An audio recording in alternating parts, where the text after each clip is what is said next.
Hi everyone, welcome to round 5. My name is Nico, I'll be your chair.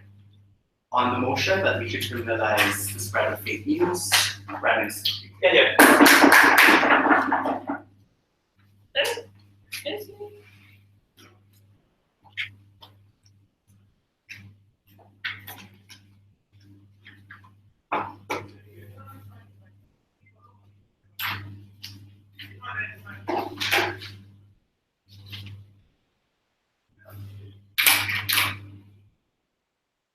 News and information are extremely important and powerful when it is disseminated to the people. It empowers them with knowledge, to make informed decisions. This goal cannot be achieved when the news platforms are muddled with false content, fake news that skews the facts and affects the way in which public perception affects the choices that we make. Side proposition, our stance is we want to preserve the sanctity of news that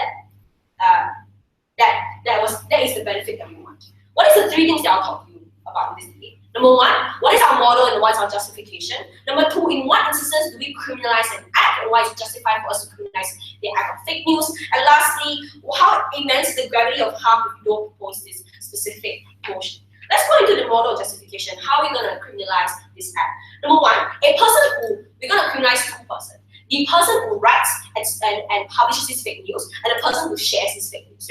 For example, let's talk about the people who write this fake news. And this individual can be any kind of individual, a reporter or a journalist, any kind of news platforms that publishes fake news or will be punished, right? We follow the defamation model in terms of like how this person spreads this and how this person publishes this news. But secondly, we think that how the way court adjudicates this is that if we found guilty, we will punish you under the penal code, whether it's a fine or whether it's jail. It's the same kind of laws that we have in libel laws and slander laws.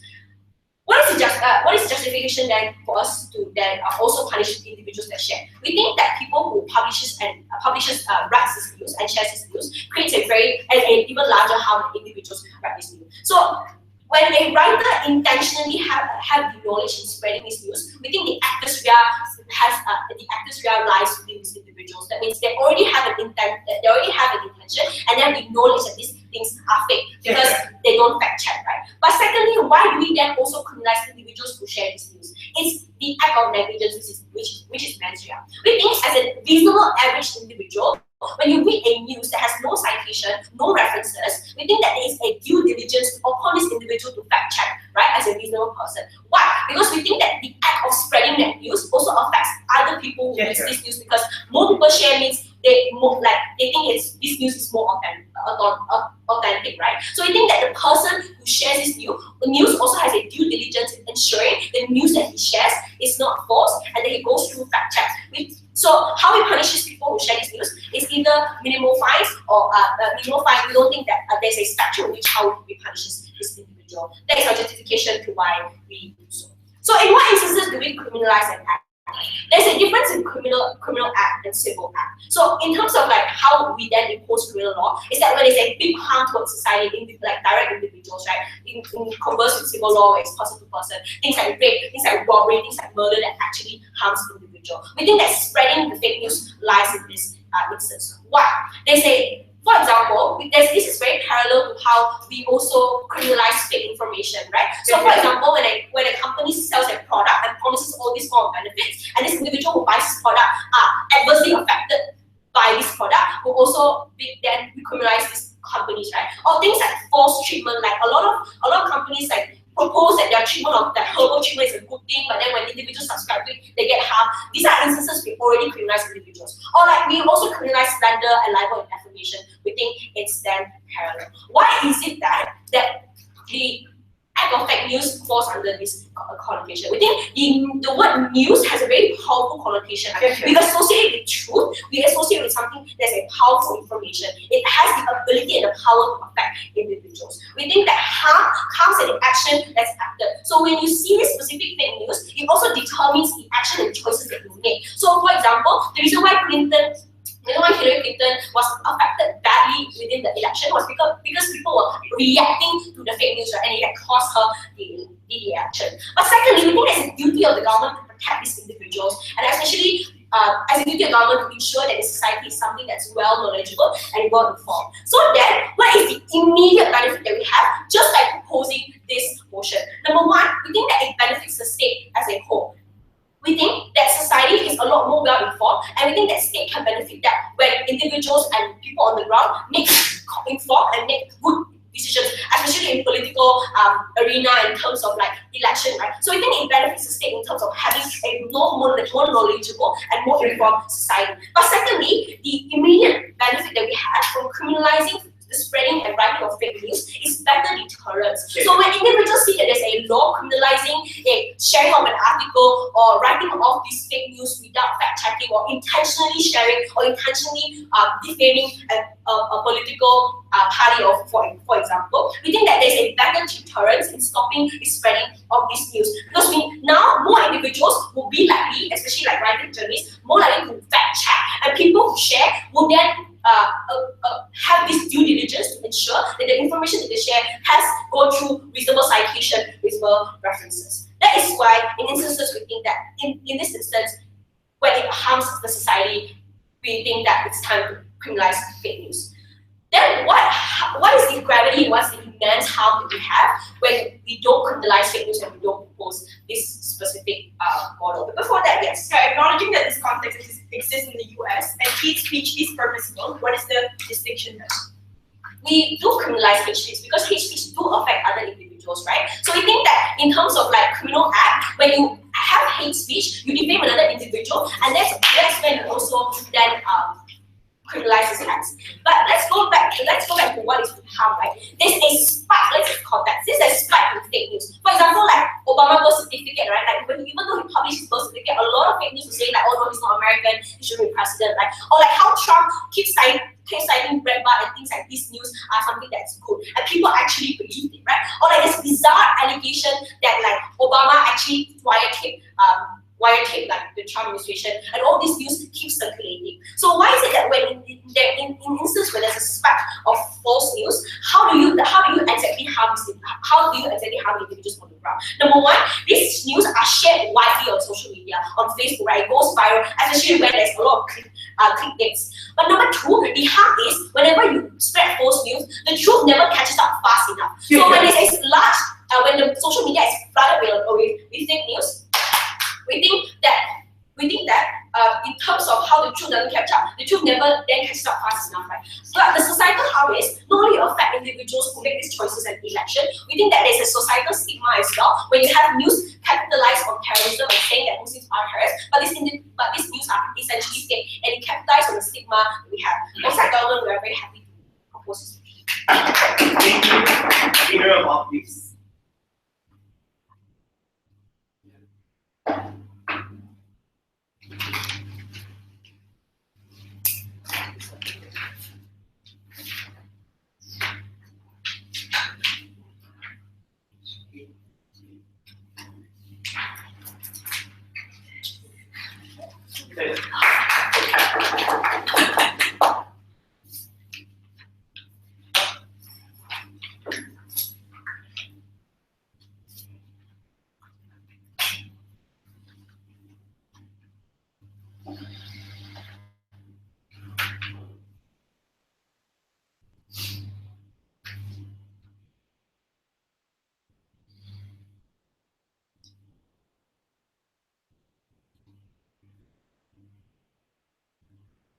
I'll talk about hate speech in my speech. Firstly, the nature of fake news. Secondly, that checks and balances and other mitigating factors, etc., are sufficient in handling this, whether or not people can make informed decisions about the various involved. Thirdly, how the act of spreading fake news does not warrant criminalization. So, 5 several responses, right? So, firstly, in terms of can people make informed decisions when there's fake news all around you? We think that they first needed to prove that status quo measures are not enough. I think that what they did was just saying that there is a need to introduce a criminalization, not necessarily whether or not status quo measures are enough. So I'll tell you why status quo measures will be enough later on. But secondly, the parallel they drew to this was, we deal with this, how we deal with libel, slander, and defamation. I think that those things are, cautious law and not like criminal lawsuits. They are civil lawsuits. Meaning to say that the state does not take an active stance to fight against these things and to pursue a criminal lawsuit in a trial. They allow people who were like involved in that problem to deal with it. So we think that making a criminal lawsuit will. So we think that it doesn't justify or warrant a criminal lawsuit against people who spread fake news. But other than that, other things will be integrated. So let's take a look at the nature of fake news. We don't think they characterize well enough what is fake news is. So we think that fake news is a thing that seeks to reinforce a particular viewpoint or to delegitimize media as a whole, right? For example, they put statistics that are wrong or overblow a situation that didn't happen, for example. So we think that these are things that were driven ideologically. So far-right conservatives, like how the far-right conservatives tend to be actively involved in the info wars in order to legitimize the Obama administration and youth. So we think that this therefore similar to any forms of speech that is already legal in the US, because people this is how you discuss about news or discuss about the accuracy of these truths anyway. We think those things will happen regardless. So secondly, let's take a look at status quo measures, right? So we think what we have as alternatives are fact checkers that already exist. I think that news media utilize this to delegitimate fake news anyway. For example, like BBC, CNN, New York Times does this all the time. I think that's a natural incentive for media powerhouses to correct fake news in order to maintain their legitimacy and to win more relevancy among their audience, right? They lose subscribers to fake news, meaning they lose subscribers to their own news as well. So we think that simply saying that popular untruthful things are bad for the business of these media powerhouses. So we think that these natural incentives exist to control discussions on the ground as well. So we think that politically engaging discussions exist anyway. Democrats engage with Breitbart subscribers all the time, tell them that this info is inaccurate and whatnot. So we think that there's still an incentive for these people to do so, to dilute the legitimacy of Breitbart subscribers or Breitbart as a whole, so that they become the more legitimate party. So we think there's also an incentive for fake news subscribers to also engage in that discussion or that you want to make informed decisions or whatnot. But they do this also to maintain their own legitimacy as voters or the legitimacy of their ideology, because they use this fake news to legitimize their own opinion, right? So it was created to fit into their preconceived notion. So of course they have to debate on whether or not this news is fake or true. So we think that these are natural incentives that are already sufficient, and you don't need to go so far to criminalize this act. Before I go on, yes. Yeah, so perhaps there are check and balances for media houses who make fake news, but there are no check and balances for individuals who spread news on social media and etc. But even in that case, then why is it still that it still occurs in status quo? Because people can discuss about it anyway. I mean, but even if it's still occurs, even if status quo is not equipped enough to handle it, we think that it doesn't warrant criminalization. I'll go on to that my second argument later on. So, see, what happens on the converse, right? We think you heard discussions on the ground when you criminalize fake news. Why? Because, in the best case scenario, that people don't spread fake news on your side, right? But I think that Republicans who believe in those news feel now that the state is antagonizing them because, predominantly, fake news subscribers they tend to be Republicans, right? So they feel like the state is saying that what they believe in or their ideology as a whole is wrong. So in status quo, Republicans already have a very seat towards media powerhouses like BBC and CNN, because these media powerhouses are overwhelmingly democratic. So they already don't trust current media houses, right?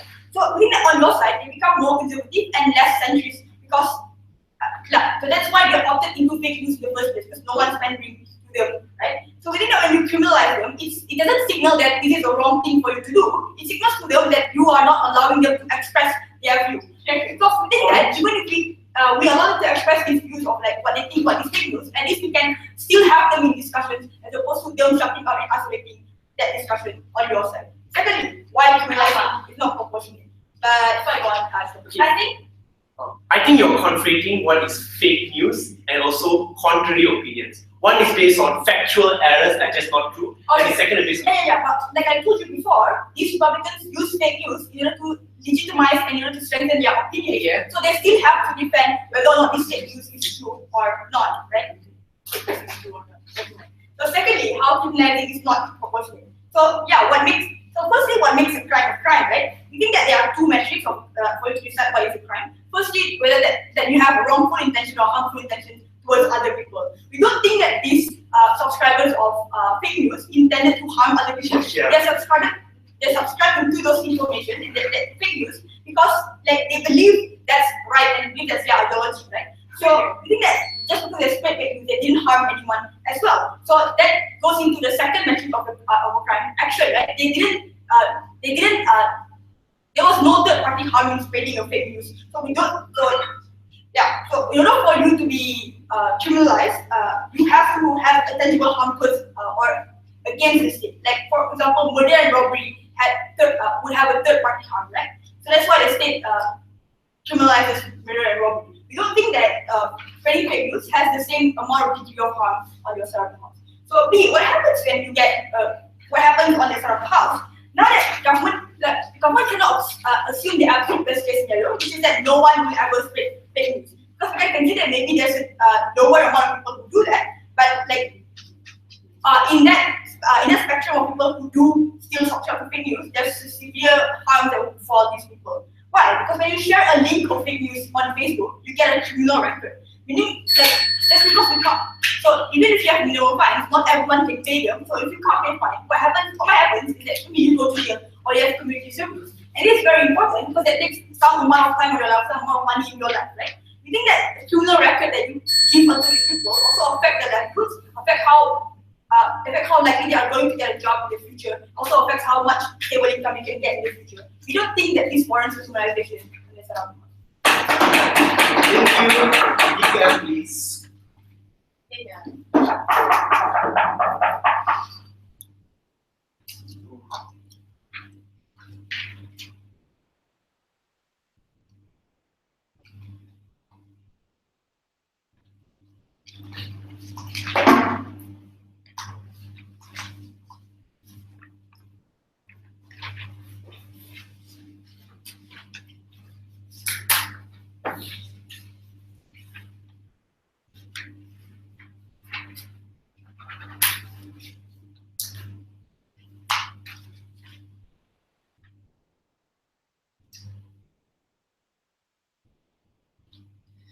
This speaker, don't buy the characterization when they say that fake news doesn't harm anyone, right? When we told you that fake news literally decided the last election, when footage of Clinton's involvement and Clinton's acquiescence of certain casualties in Benghazi dominated the news cycle. We told you, fake news actually caused harm and stigma towards the lowest common denominator who cannot protect themselves. When the administration, the conservatives often use non-existent massacres like the Bowling Green massacre, the Sweden massacre in order to justify increasingly harsh treatment towards refugees.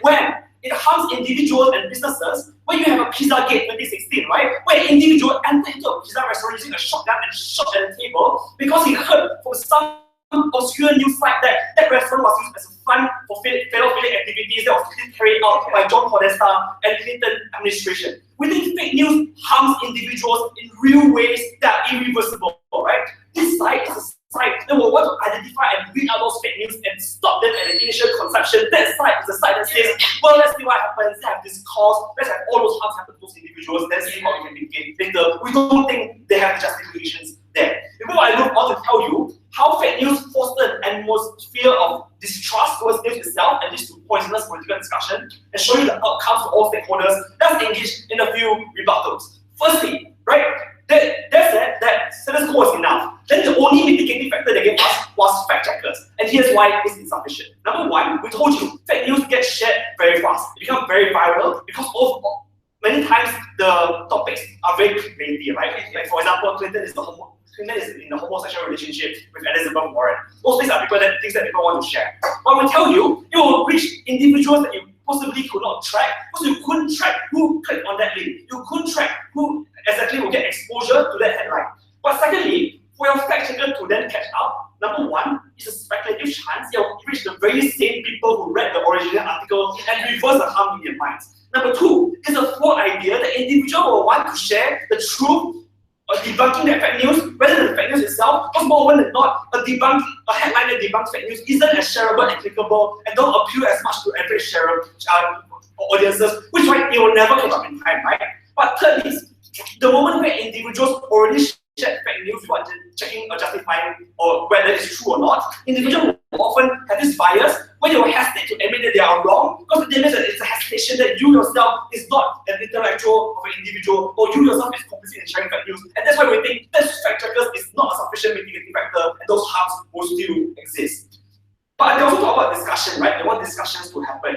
But the more discussion there is, the more assertion there are, and the more fake news seems like legitimate news, and that is why it's very hard to upload them for society. Under our side, the court will decide. The court will be able to verify that this news is unsubstantiated, take it down, and those who share it will be fine. We think news on that scale is able to then sufficiently uproot and derail fake news from having a place in society. But secondly, they told us that Republicans will be outraged if the state is against them. I don't see how Republicans can feel the state is against them, control the Congress, control the Senate, control the executive, right?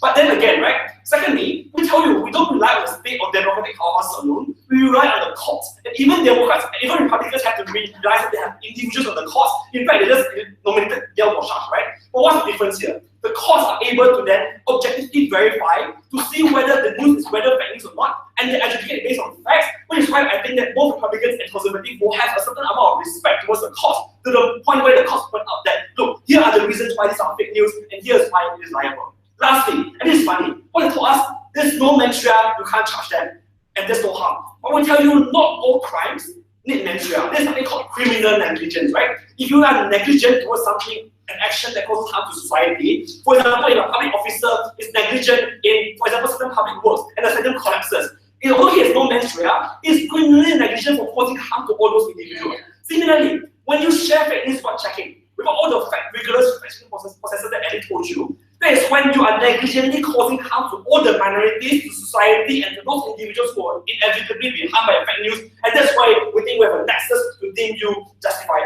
to deem you criminally liable. Before I'm on, yes. Yeah, are you okay with politicians spreading their propagandas to their voters in private campaigns? If those politicians that spread and use unjustified statistics like the Bolivarian massacre to justify the propagandas, will arrest them as well, because you are using lies to mislead individuals into incurring harm to society. That's why if those politicians don't give evidence as to what they're saying, we think we will also charge them for fake news, i.e. Trump, right? So how does this foster an atmosphere of distrust towards news itself? In the prevalence of fake news, when news are constantly getting debunked again, we think individuals will tend to be wary of news itself, right?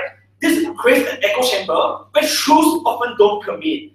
Why? Because number one, fake news often gets shared in echo chambers where individuals share like-minded news and don't share debunking news, right? This means that those, even after the debunking has come out, the fake news is likely going to exist in those echo chambers to the point where individuals with other side of mentality don't want to share that. But secondly, when distrust spreads, then the news media organizations that come out with those articles and telling the truth will also get suspected as well, right? So how does this poison political discussion? You create voters in echo chambers who base not on subjective views, but based on bizarre misconception of objective views itself. For example, you have two people voting for the greater good of the country, but one don't believe in climate change, one believes in climate change. One doesn't believe that Obama is a citizen, one believes Obama is a citizen. We think that you derail the discussion on real issues that affect individuals onto a mistruth that harms individuals, right? What's the comparative? Our side, the court will step in to break the deadlock between the legitimate democracy crisis, right? Then the court will say this news is more legitimate than the other, and here are the reasons why. And we think that is when we are able to restore some modicum of trust towards the media. Here's when we are able to let individuals and voters vote and act on objective facts within one school of thought. But what are the outcomes? Number one, we think writers under their side is likely going to have to put out facts and statistics in order to substantiate the argument, right? But to a certain extent that malicious writers will still exist, we think the audience now will be the fact and check and balance towards the writers of those articles. Because the audience now will fact check in order to make sure that they will not be held negligently liable for the harm they will occur. So we think even to the extent that we have malicious writers, we think that audience itself will not be able to share those news or will not want to share those news. And that's how you create a society who is more informed politically, don't allow opportunities to capitalize on sentiments, and don't allow individuals to live in the fear of constantly getting distracted. Mr. Speaker, the harms to society and individuals are real from fake news. We will not wait for the harms to occur before protecting individuals from that. So we are very proud to propose. Thank you very much.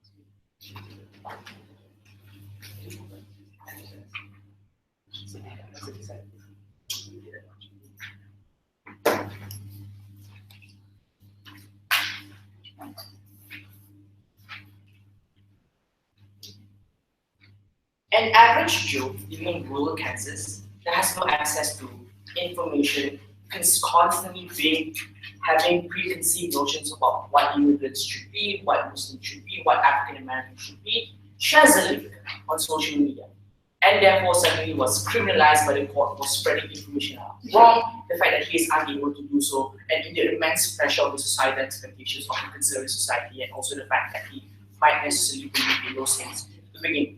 So we don't think that necessarily is necessarily the harm in which how government works. 3 things in my speech. First, why proportionality does not exist in your world, why that's a harm. Secondly, how you necessarily create the same echo chambers that you're willing to defend, and thirdly, some outcomes.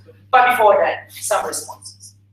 First, they wanted to claim that like fake news have like physical harm attached to when people share, when people act upon those things, and therefore it's justified for them to end fake news because they want to stop that news from the first cycle before people are sharing those things. We think that the difference is that all of the harm that they wanted to claim are objective harm that we can also mitigate as well. The kind of actions that they do, the intentions of your actions to be, those can be mitigated and then go through the same thought process that you are talking about as well. The difference is that, like, how do these people prescribe to this fake news to begin with is super subjective, right? Because number one, maybe these people have their own preconceived notions of what news should necessarily be, but most importantly, number two, is the fact that these news often validates their own values and what they should believe at the end of the day anyway. So we think that if the point in which that news is subjective, we're not going to obviously prosecute and criminalize people who share or act upon those things, but to a point in which they can act. Those are tangible harms that we can evaluate, and therefore we think it's significantly better if we act upon that physical and tangible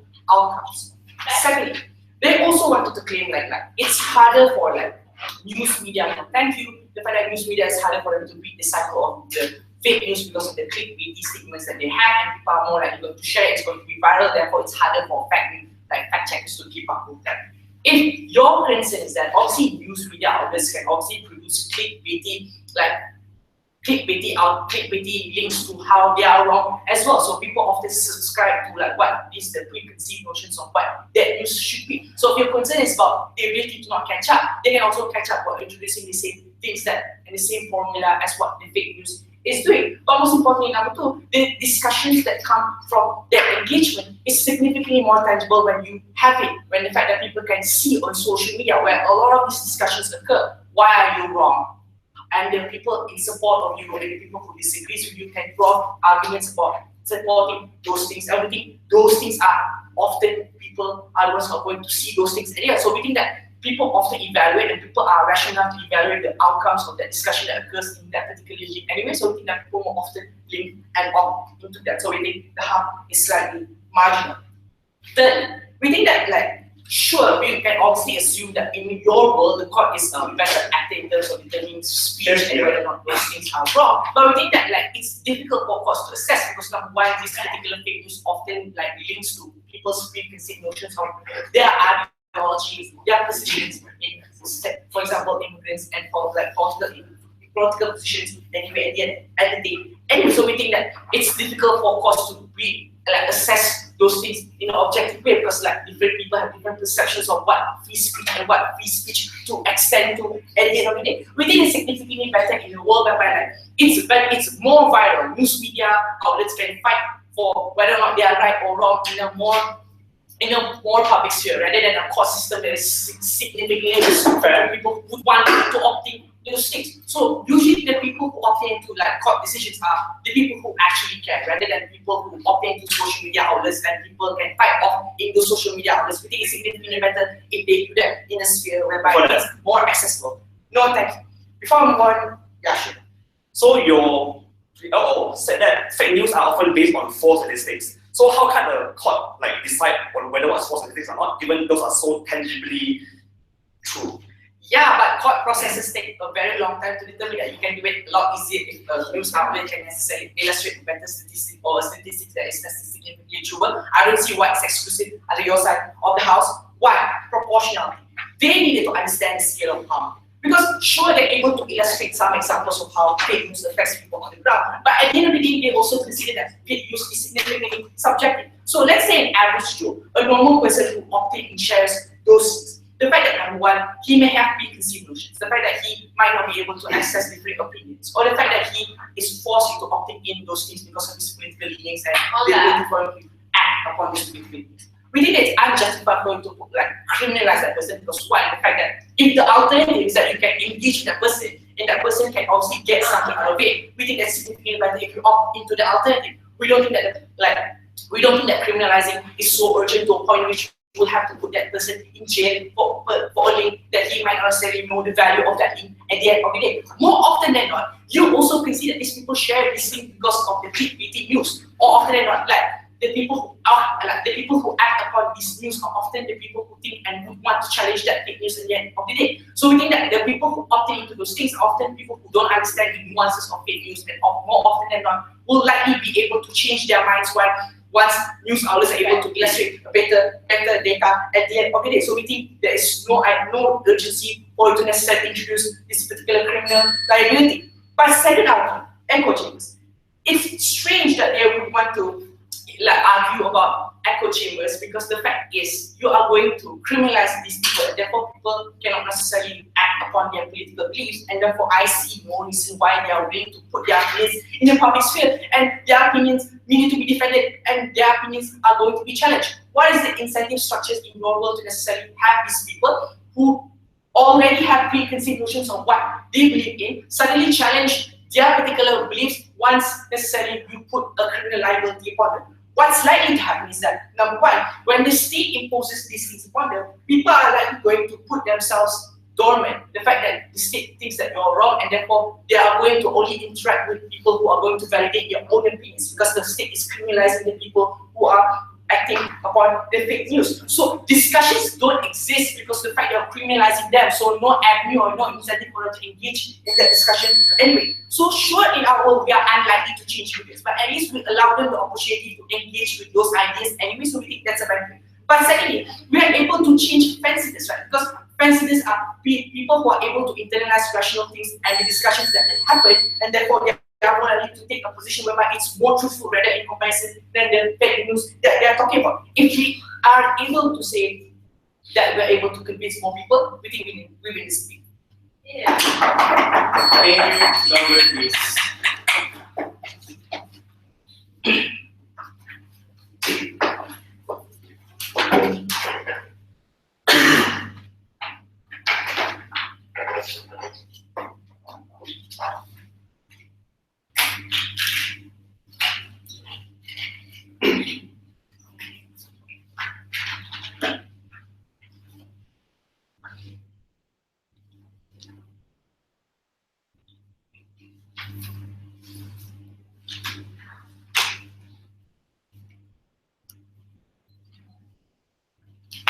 Three things in his speech. First, is it a crime?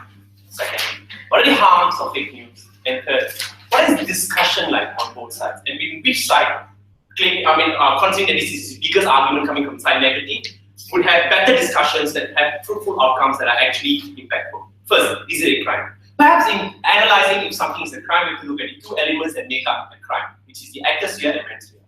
Actor sphere is a criminal act. So the act here is very obvious. When you spread false news, that is already the act. That is already the act, something Ellie talked about. The common contentious part is the manosphere, which is the mental element that is needed. So when a writer or someone who writes this false news, they definitely has the knowledge and the intent of spreading this false news because he knows it is false and he's doing it because he wants to affect people. So that is the mental element for you. But when it comes to the sharer, perhaps we would posit that as much as all wants to say that they don't have an intent, we will also contest that how do you know that they don't have an intent? For all you know, these are sharers who are and followers who know that it is fake news and they want to spread this fake news because they want it to affect whatever outcomes they want to take. But in the best case scenario, there is no intent. You know, his response to this is when it comes to criminal offences, you can also go to criminal negligence where you don't need to have the necessary intent that actions are so severe, it will reach the threshold. But I would then say that there is, in fact, a mens rea that exists. Let's talk about the mens rea of negligence. Mens rea is not just intention, knowledge. It's also things like recklessness,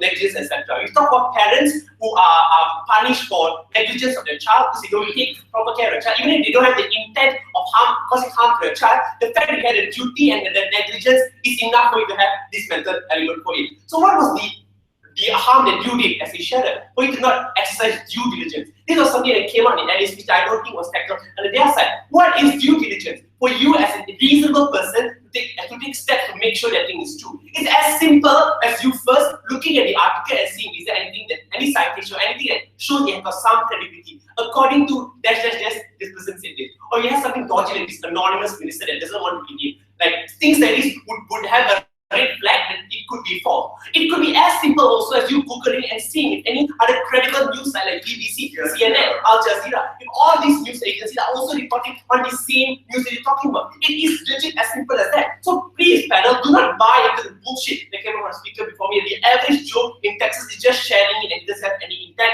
He is complicit and negligent in this act that he's talking about. Also, don't buy these two other reasons as to why it can't be a crime. First is that you adversely affect the person goes to jail, you cannot pay a fine, and it affects it badly. By that logic, you shouldn't punish anybody. If you did something wrong, you deserve those impacts. But second is that it's difficult for you to access because it takes a long time, courts are lengthy, etc. This is not an argument in of itself. In fact, you posit it doesn't take that long. It's as simple as you saying these are the false facts. You have justifications for it. The burden is on you to prove that you have justification that these facts were true when you published it. If you don't, then you're guilty. It is legit, as simple as that. So we don't think this feasibility argument that came out there were as strong. But second, the idea of how it affects society. Because we think it's a contradiction in term and they check and balance and say you're okay with punishing media houses for false news, but you're not okay with penalizing individuals who spread this news on social media. No, recognizing the commonality here is how it reaches people and how it affects people's mindset. And principally, you should be also okay with punishing individuals who spread this false information and fake news. The two examples that Ali talked about: false information, false advertising, false. You're saying your treatment is very good, but if you go to it and you lose a leg, this is also individuals being punished because of the false information that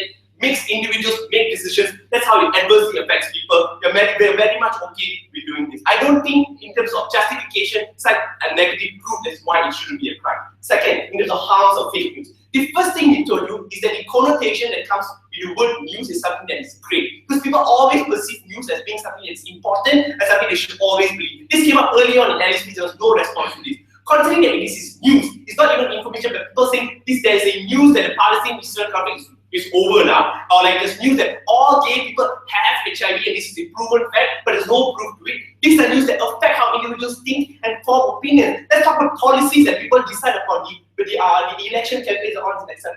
Let's talk about Brexit. When Nigel Farage came up with his bus, there's 300 million British pounds is going to go to the National Health Service, and this is a fact I'm going to put on a bus because it's on a bus. It's true. It was completely false, and this is all based on what? Fake news, no statistics, and this affected how people voted in the Brexit referendum in of itself. And now they are affected adversely by the policies that they make. Meaning your choice is what it is cute. You can't make informed choice, and that's how it affects a lot of people. But the second harm that Leah talked about, something that was not responded. Also, the idea that if there's fake news within real news also, the conflation of all this news makes it difficult for people to trust in what is good news and read out what is good news. And this is bad because people cannot make irrational calculus in deciding these things. What should we do then as a state? We should weed out this bad news and make sure only proper news is channeled to the people so people can always trust in the legit platforms that come from. These are the harms of fake news and the gravity of it that I don't think was ever mitigated or ever tried to be justified by the negatives, right? So what are the benefits? These are positive benefits of our proposal. Immediately what you get is deterrence. That people who have malicious intent will know, if I do this, I'm going to go to jail, I won't do it. But also the immediate benefit of you having your people have good news and making good decisions, also benefits that their side never engaged for. Third idea, discussion. The premise upon this is that they are saying that if you're punishing someone because they have different opinions. It's not about us punishing someone because they believe in flying spaghetti monster or believing that the table is God. It's you punishing someone based on spreading of false news, not ideologies per se. I think that's the conflation in error that came up from their side. But we think it's good. Discussion is always good. But it is bad when it's based on what? fake news, fake statistics that help absolutely no one. Discussion will be a lot better in terms of quality. People can debate about it on facts. You can have different opinions, different ideologies, whatever it is, but it has to be based on good news. Meaning a conservative person who shares the news in a liberal society, that in 1 week, a child already has a heartbeat. If this is based on good news, good facts, good statistics, then this person won't be shut aside, and this person won't go to jail just because he says just a differing opinion from his liberal society that he has. The same way that if your echo chamber argument, echo chambers in of itself is absolutely alright. But it's bad when people base it upon false news. When people saying all gays have HIV as such, gay people should never be given any chance of surviving in of itself. This is bad. But everyone within the echo chamber believes and subscribes to this fake news only, and their opinions on individuals are also formed. Panel, in this debate, it's not about ideologies and we penalize people who are different. It's about you knowing something is false or not taking active measures to check on it and actively spread it and how it affects a lot of people. That is a crime. Yeah. Thank you very much. Onward, please.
Three things might apply. Firstly, whether or not it's principally justified, exactly which side to scrutinize news better, and thirdly, whether or not it would lead to a better political or ideological discussions at the end of the day.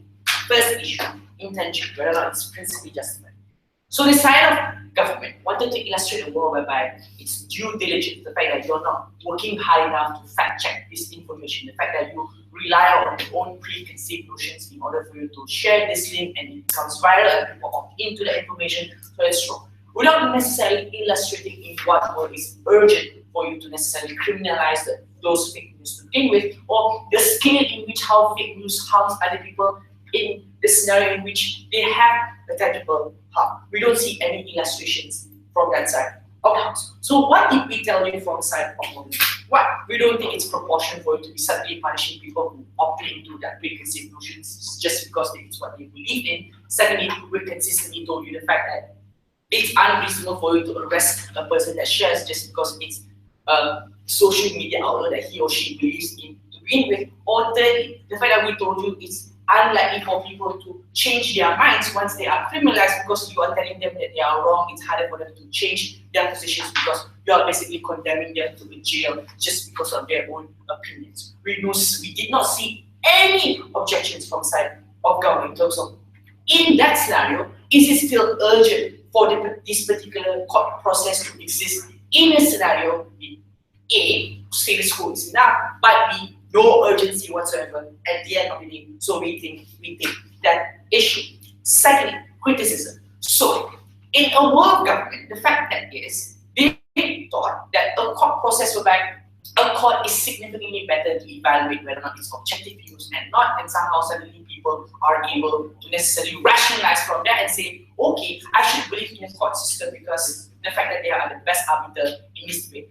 Not recognizing that A, the fact that Mahira has already consistently told you that fact checkers exist, the fact that people can point out those criticisms. For example, if politicians take a position of using fake news to promote his or her political agenda, fake like media news outlets and people on the ground can criticize her for taking those positions to begin with and say, you're wrong, this is the real scenario and the real context on the ground, you should probably change your positions at the end of the day. Those things are tangible and significantly faster than the court process that you are talking about, because while people can obviously opt into this information a lot easier, you have the internet, you have the television, you have the ability for people to opt into that discussion, but most importantly, number two, they have the influence and the resources to necessarily promote their particular agenda. The fact that they're able to make clickbaity links to other people who opt into those sort of things. The fact that they're able to show graphics and statistics and examples on why she's wrong. Those are the kind of things that people are more likely going to opt in comparison to a court process that they are defending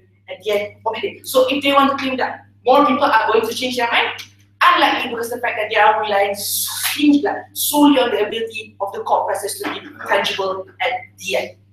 Third, which side promotes better political discussions? They told you that it's going to be harder for actual political discussions to exist because you create echo chambers. Not recognizing the fact they are the ones who are creating those things, because you are basically criminalizing these people and condemning them to jail just because they believe in something, they are taking a position on, they are sharing that position at the end of the day. So we don't think that you can suddenly create an urgency and avenue for people to have the ability to engage. The fact that when you criminalize them, you put them in a position whereby they have to learn dormant. The fact that they cannot simply change their minds because they have no ability to engage. The fact that echo chambers are significantly more reinforced in your world, because one, they don't have to defend their positions, but two, they don't have to necessarily engage on other people on why they are right. Because the reason why they share those things to begin with is because they want to make sure that their positions are public, and the fact that they believe in those things. We don't think that suddenly in the world you will create that engagement you so far seek. At the end, we think. Thank you, Dr. Brian.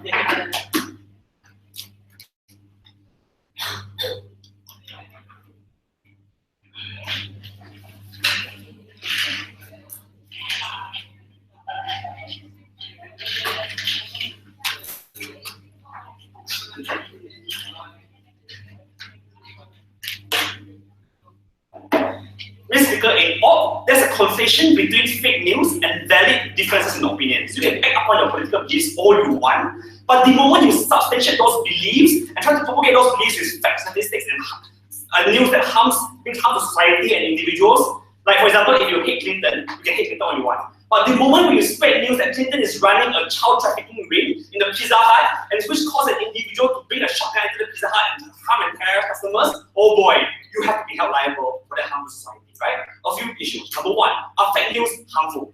They never contested any of this, right? The idea that fake news influence elections, that stigma to immigrants will remain, for example, the Bowling Green massacre. The individuals are harmed. For example, there are Pizza Gate where individuals bring shotguns into eating places. Number four, we told you how you poison political discussion when you create echo chambers based on fake news that make individuals make excessively bad choices. All of those harms permit our everyday lives, influence on white number of society, which is why it's a crime against society. No rebuttal to that, they admit it, right? So then secondly, which side mitigates that harm more, right? So are the harms reversible or are check and balances enough? They tell you that fact checkers, that counter narratives in media, there will always be discussion, right? Which is number one, an admission that fake news is bad and you can admit it. So which side does it better? We tell you that their narrative will never work because number one, fake news goes viral very fast, reaching millions of people in a matter of hours. We tell you that mitigating factor is based on the speculation that they are able to reach the exact same amount of individuals who already read the original article. Thirdly, we tell you this is not feasible because the truth is not as popular or the truth is not as viral as fake news due to the nature with which they attract attention.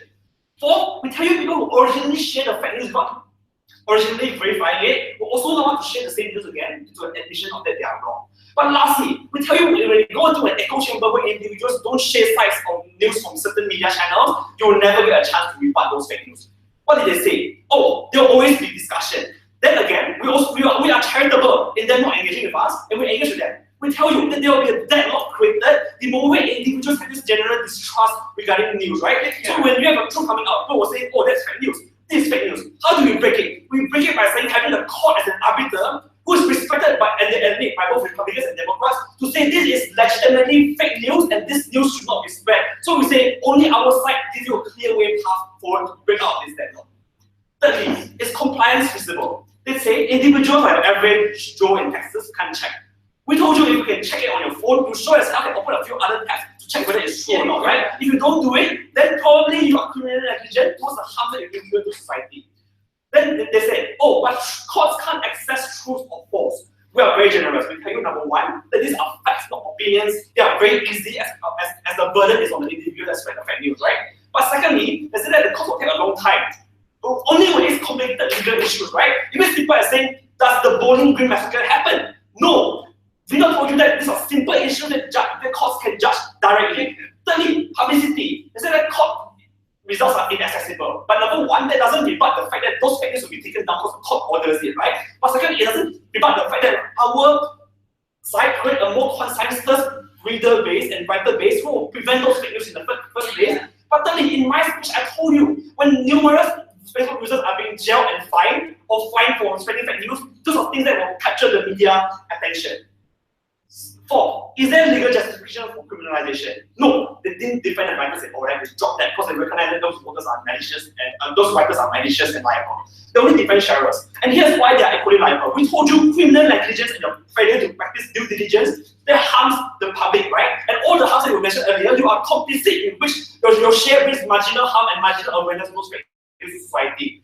They didn't rebut that at all. So lastly, let's talk about the outcomes, right? Our side, we hear how writers, sharers, and society will respect the court decision, and then they will take up prevent fake news. Their side depends on intangible mechanisms that they have never shown to work, and which is why I think side government clearly exists. Thank you. Please cross the house. Is this time? Yes. Thanks. All right. It's